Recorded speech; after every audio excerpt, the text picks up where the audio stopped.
так вот. Так вот они занимались профессионально. Там выращиванием помидор, капусты, клубники там. Вокруг.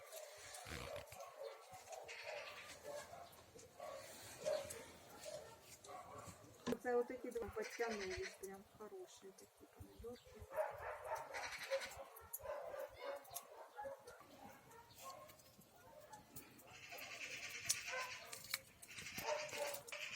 Так, кто мне огород портит, да?